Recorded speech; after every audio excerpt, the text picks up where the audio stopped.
சம்பந்தி, நிச்சயதார்த்தத்தை ஹோட்டல்ல வச்சுக்கலாமா இல்ல வீட்லயே வச்சுக்கலாமா? சிம்பிளா வீட்லயே வச்சுக்கலாம்.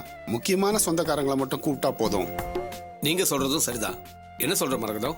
எங்க பண்ணாலும் எந்த சொந்தக்காரங்களையும் விட்டுறாம விசேஷத்துக்கு கூப்பிட்டுறணும். நிச்சயமா எல்லாரையும் கூப்பிடணும். முதல்ல கோயம்புத்தூர் அக்காக்கு ஃபோன் பண்ணி சொல்லிடுங்க. அப்புறம் இன்னொரு விஷயம் சம்பந்தி, சொல்லுங்க. நம்ம காவியாவோட நிச்சயதார்த்தத்துக்கு சிந்தாமணி அம்மாவையும் கூப்பிடணும்.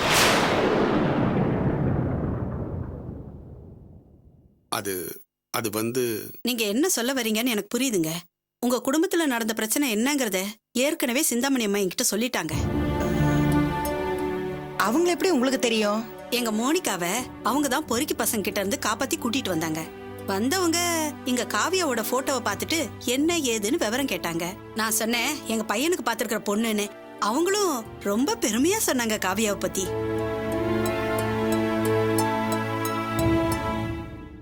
உங்களுக்கும் அவங்களுக்கும் பேச்சுவார்த்தை இல்லைங்கிறது எனக்கு ஏற்கனவே தெரியும். இந்த கல்யாணம் மூலமாவது அவங்க உறவு தொடரணும்னு தான் நான் அவங்கள கூப்பிட சொல்றேன். நீங்க சொல்றதெல்லாம் சரி, ஆனா நீங்க அதெல்லாம் மறக்க கூடாது. எங்களுக்கு ஆவாது, நீங்க அவங்கள கண்டிப்பா கூப்பிட்டு தான் ஆகணும். ஆமா சம்பந்தி, சொந்த பந்தங்கள்லாம் விட்டுட்டு ரொம்ப தூரம் வந்துட்டோம். இனிமேலும் அந்த மாதிரி இருக்கக்கூடாதுன்னு தோணுது. திரும்பவும் இதே உறவுகளோடவா நம்ம பிறக்க போறோம்? எதுக்கு வீணா விரோதத்தை வளர்த்துக்கிட்டு?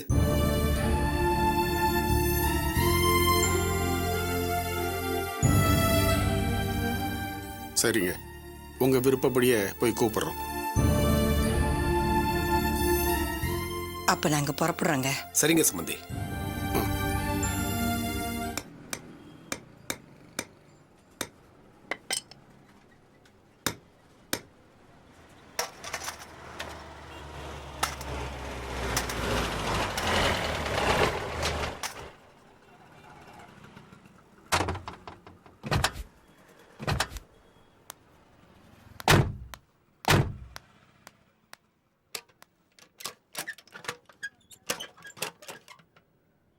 போய் ஸ்டார்ட் பண்ணுங்க. சரி.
கொஞ்சம் கூட பொறுப்பு இல்லாம கல்லு இப்படி உடைக்கிற? கல்லு என்ன வேலைன்னு தெரியுமா ஐயா உனக்கு? வேலைக்கு பூசுங்க. ஐயா யார் ஐயா உங்களை வேலைக்கு கூட்டிட்டு வந்தது? வேலை இல்லாம ரொம்ப கஷ்டப்படுறேன்னு சொல்லி கேட்டாரியா, அதான் கூட்டு வந்தேன். கோச்சிக்காதீங்க மேஸ்திரி, நான் வேலையை கத்துக்கிறேன். இனிமே பத்திரமா எடுத்துட்டு போறேன். சரி சரி, ஒழுங்கா எடுத்து வச்சுட்டு கவனமா வேலையை பாரு. யோ, நீ போய் உட்காரு. நான் ஒருத்தி வேலை செஞ்சு நம்ம 2 பேரும் சாப்பிட முடியாதா? அது எப்படி பாக்கியம்? நம்ம 2 பேரா இருந்தா கூட பரவாயில்ல. வயசு பொண்ணை வீட்டுல வச்சிருக்கிறோம், அதெல்லாம் பரவாயில்ல, கத்துக்கலாம். நீ எடுத்து கொடுவா. அவங்கள தடுக்காத, விடு. உழைச்சு சாப்பிடுறதுல ஒன்றும் தப்பே இல்லை. எவ்வளவு வயசுக்கு அப்புறம் உழைச்சு சாப்பிடுறோங்கிற திருப்தி அவங்களுக்கு இருக்கும்.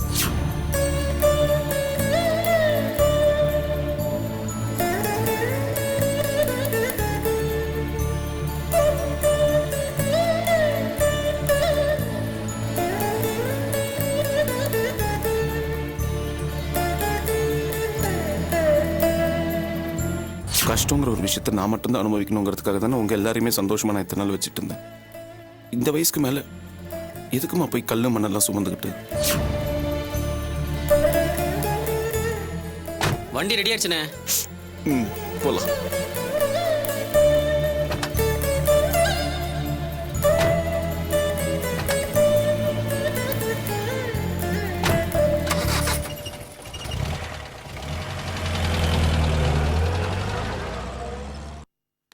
ஏப்பா கடையை பாத்துக்க, நான் வெளியில போயிட்டு வந்துடுறேன். என்னன்னாச்சு? வியாபாரம்லாம் எப்படி போகுது? வாப்பா வாசு, உன்னதான் எதிர்பார்த்துட்டு இருந்தேன். நம்ம சரக்கு இன்னைக்கு எப்படி போச்சு? பிச்சுட்டு போயிருக்குமே. அதெல்லாம் இருக்கட்டும். ஆமா, நீ மத்த கடைக்குள்ள வசூலுக்கு போலையா? இல்ல அண்ணாச்சி, முதல்ல உங்க கையால வாங்கினாதான் வசூல் நல்லா இருக்கும். அதான். ஆமா, ஏன் கேக்குறீங்க? நீ மத்த கடைங்களெல்லாம் வசூல் பண்ணியிருந்தா விஷயம் தெரிஞ்சிருக்கும். என்ன அண்ணாச்சி சொல்றீங்க? என்னத்தப்பா சொல்றது? நீ போட்டுட்டு போன பாக்கெட்ல 5 பாக்கெட் தான் வித்துருக்கு. பாக்கி பாக்கெட் எல்லாம் அப்படியே நின்னு போச்சு. ஏன்னாச்சு? என்னாச்சு? நேத்து இட்லிக்கும் தோசைக்கும் மாவு நல்லா இருக்குன்னு வாங்கிட்டு போனவங்க எல்லாம் இன்னைக்கு அந்த மாவுல இட்லியும் வரல தோசையும் வரலன்னு எல்லாரும் சத்தம் போட்டு போறாங்க. நேத்து மாதிரி தானே இன்னைக்கும் அரைச்சு ரெடி பண்ணோம். அரிசி கூட அதேதான். அப்புறம் எப்படி இப்படி மாறிச்சு? அரிசி மட்டும் ஒன்னா இருந்தா போதுமா? கை பக்குவம் வேண்டாமா? பக்குவம் தவறு இருக்கு, அதான் வியாபாரம் படுத்துருச்சு. அந்த மீதி இருக்கிற பாக்கெட்லாம் எடுத்துட்டு போ.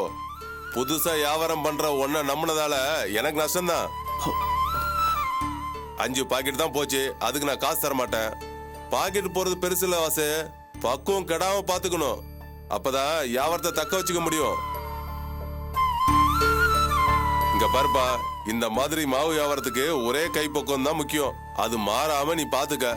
அப்புறம் விக்காம மிச்சம் கணக்கு பேர் மாவு பாயிட்டு அதை எடுத்து போயிரு.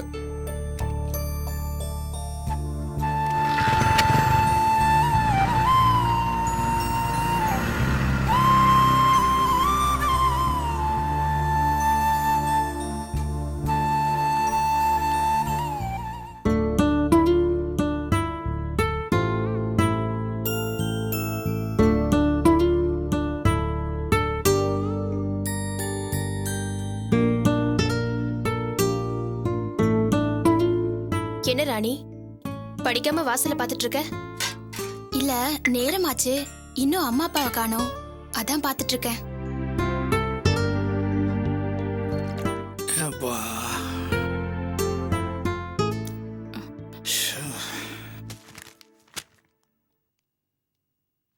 என்னம்மா, எங்க போயிட்டு வரீங்க? வேலைக்கா போயிட்டு வரீங்க? ஆமா. என்ன வேலைக்கு போனீங்க? நாங்க என்ன படிச்சு பட்டமா வாங்கியிருக்கோம் ஆபீசர் வேலை பார்க்கறதுக்கு? ஏதோ கிடைச்ச வேலையை பார்த்துட்டு வரோம்.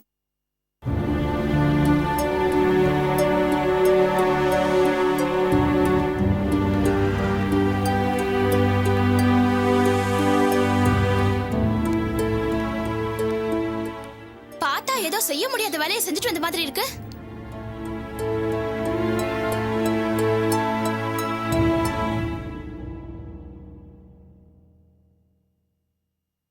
என்ன வாசு, மாவு பாக்கெட் எல்லாம் அப்படியே கொண்டு வந்துட்ட? எல்லாத்தையும் கொண்டு போய் குப்பையில கொட்டு.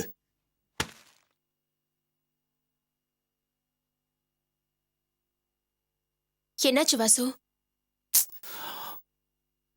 அங்க என்னைய வேடிக்கை பார்த்துட்டு இருக்க? போய் கை கால் கழுவிட்டு வா.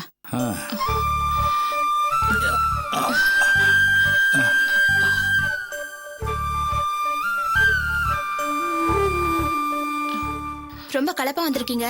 நான் வேணா காஃபி போட்டு கொடுக்கட்டுமா? வேணாண்டி, நான் சொன்னதுதான். இந்த வீட்டுல ஒரு வாய் பச்சை தண்ணி கூட குடிக்க மாட்டேன். இத பார், ராத்திரிக்கு நாங்க சாப்பிட்றதுக்கு இட்லி கூட பார்சல் வாங்கிட்டு வந்துட்டேன்.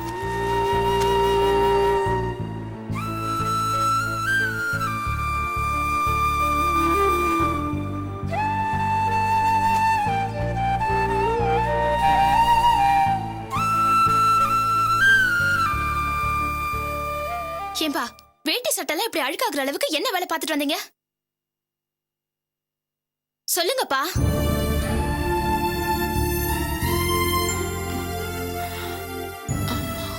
அம்மா, நீங்களா சொல்லுங்கம்மா.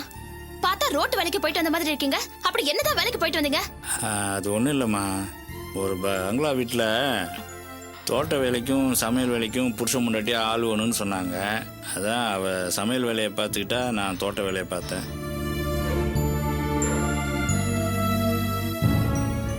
விடியா, பசிக்குது, சாப்பிடலாம் வா.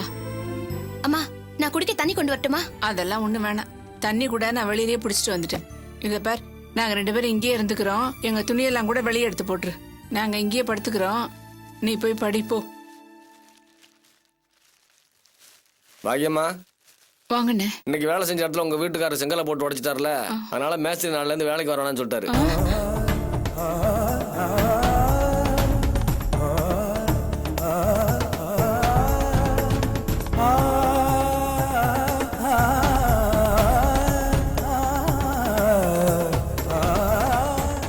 அதனால நாளைக்கு அந்த இடத்துக்கு வேலைக்கு போக வேணாமா? அண்ணே. டீனர்ல பாத்ரூம் கழுவுற வேலை இருக்கான், அங்க வேணா வேலைக்கு வர சொன்னாரு. அண்ணே.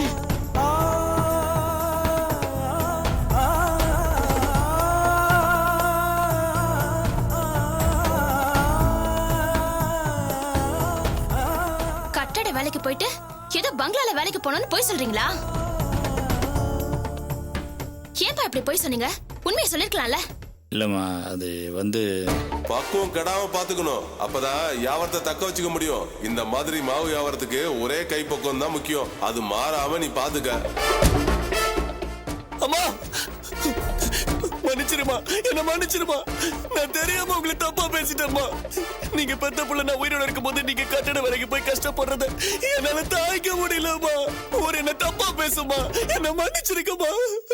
இந்த பாவம் என்ன சும்மா விடாதுமா. அம்மா, பெத்த பிள்ளை நீயே எங்களை பேசக்கூடாத வார்த்தையெல்லாம் பேசிட்ட, அதுக்கப்புறம் யார் பேசினா என்ன? அம்மா தப்புதாம்மா, நான் பேசுறது எல்லாம் தப்புதாம்மா. ஏதோ கோபத்துல ஆவேசத்துல முன்ன பின்ன யோசிக்காம பேசிட்டமா. அதான் உன் காலை பிடிச்சு கெஞ்சிக்கிட்டு இருக்கல்லம்மா, என்ன மன்னிச்சிருமா. நீ வேலைக்கெல்லாம் போக வேண்டாமா. அம்மா பழையபடி நம்ம ஒன்னாவே இருக்கலாமா? வேண்டாப்பா, நீங்க உங்க பழப்ப பாருங்க, நாங்க எங்க பழப்ப பாக்குறோம். என்னம்மா, இது வரைக்கும் நான் எத்தனையோ தப்பு பண்ணிருக்கேன், அப்பெல்லாம் மன்னிச்சிட்டேல்லம்மா. இந்த தடவை என்ன மன்னிச்சிருமா. வாமா வா. இந்த பா விடு, இனிமே நாங்க யாரையும் நம்புறதா இல்ல, எங்களை எங்க போக்குலயே விடு. எப்படிமா விட முடியும்? என்னை இவ்வளவு தூரம் படிக்க வச்சு ஒரு ஆளாக்கிறதுக்கு எவ்வளவு கஷ்டப்பட்டிருப்பேன். இன்னைக்கு நான் சுயமா தொழில் செஞ்சு சம்பாதிக்கிறேன். இந்த நேரத்துல நீங்க கட்டட வேலை பார்த்து கடையில வாங்கி சாப்பிடறத பாத்துக்கிட்டு இருந்தா நான் ஒரு மனுஷனாமா?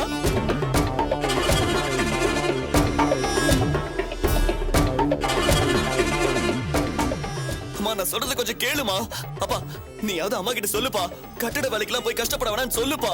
நல்ல மாட்டுக்கு ஒரு சூடு, நல்ல மனுஷனுக்கு ஒரு சொல்லு. அம்மா நான் அப்படி பேசுனதுக்காக என்ன தண்டனை வேணா கூட நான் ஏத்துக்கிறேம்மா. அதை விட்டு இப்படி வேலைக்கெல்லாம் போய் கஷ்டப்பட்டா என்னால தாங்கிக்க முடியாதுமா. நான் சொன்னா கேளுமா. முடியாது முடியாதுன்னு சொல்றேன்ல, ஏன் வந்து ஒம்பு பண்ணிட்டே இருக்க? பா.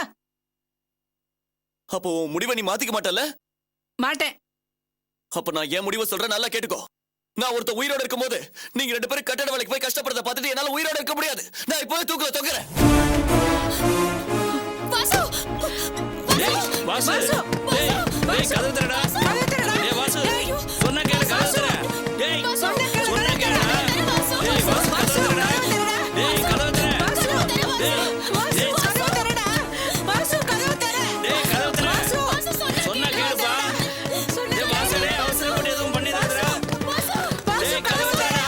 ஐயோ டேய் வாசு கதவு திற. கேளு. டேய் சொன்னா கேளுடா. பாவி. வாசு, நான் இனிமே வேலைக்கு போறேன்டா. கதவு தர. அம்மா சொல்றடா கேளுடா, கதவு திறடா. அத்தை தான் சொல்றாங்கல்ல, வேலைக்கு போக மாட்டாங்க வாசு. கதவு தர. முடியாது. எங்க அம்மாவோட பிடிவாதம் எனக்கு நல்லாவே தெரியும். இதை காப்பாத்துறதுக்காக தான் அப்படி எல்லாம் சொல்றாங்க. என் முடிவுல எந்த வித மாற்றமும் கிடையாது. நான் தூக்குல தொங்க போறேன். இல்லடா, நான் உன்னை தாண்டா சொல்றேன், நம்புடா வாசு. டேய் வாசு, உங்க அம்மா சொல்றத கேளுடா, கதவு திற. டேய் வாசு.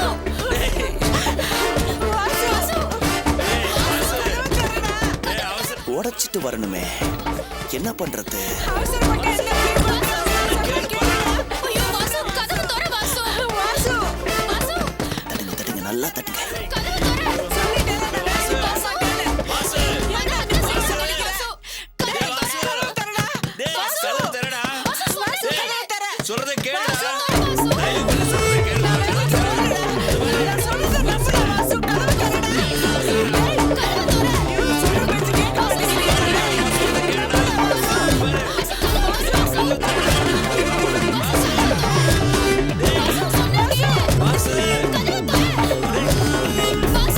டேய் கதவு திறடா.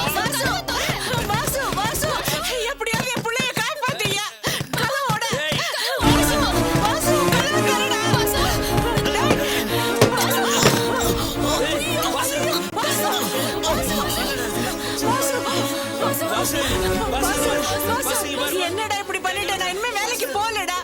பண்ண? நிஜமா வேலைக்கு போக மாட்டேன்டா. உன் உயிருக்கு முன்னாடி என் பிடிவாத ஒண்ணு முக்கியம் இல்லடா. என்ன நம்புடா. அப்பா எனக்கு சத்தியம் பண்ணி கொடுமா. சத்தியமா வேலைக்கு போக மாட்டேன்டா. யோ, அதை எடுத்து கொளுத்தியா? வாடா, புடிமா. என்ன காரியம் பண்ணிட்டேடா? வாசு, என்னடா இப்படி பண்ணிட்ட? போமா, போய் தண்ணி எடுத்துட்டு வா. சரிங்க அத்தை. வாசு, ஏன்டா இப்படி அவசரப்பட்டுட்ட? உட்காருடா. ரேவதி, தண்ணி எடுத்துட்டு வா சீக்கிரம். வாசு, குடி வாசு. குடி, தண்ணியை குடி. அம்மாடி, நீ போய் அந்த வத்திப்பட்டி எடுத்து கொடு. அந்த புடவையை கொளுத்துட்டோம். போ போ.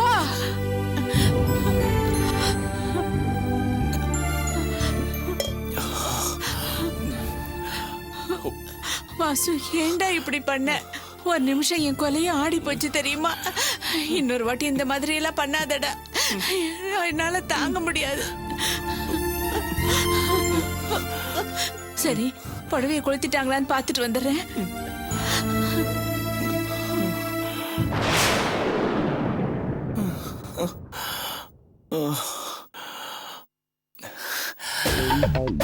அப்பாடி, ஒரு வழியா டிராமா போட்டு அம்மாவை நம்ம வழிக்கு கொண்டு வந்தாச்சு. இனி மாவு பிசினஸ்க்கு பிரச்சனையே கிடையாது. சும்மா சொல்லக்கூடாது வாசு, பெண்ணிட்டடா.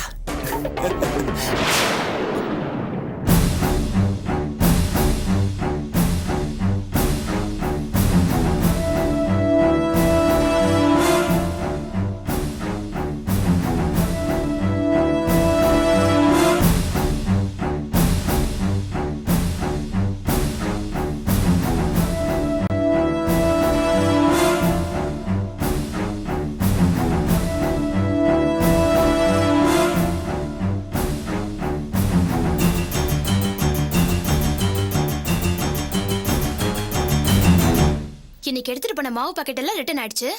பிசினஸ் சரி பண்ணணும். அதுக்காக அம்மாவோட கைப்பக்குவம் தேவை. அதுக்காக தானே இந்த டிராமா.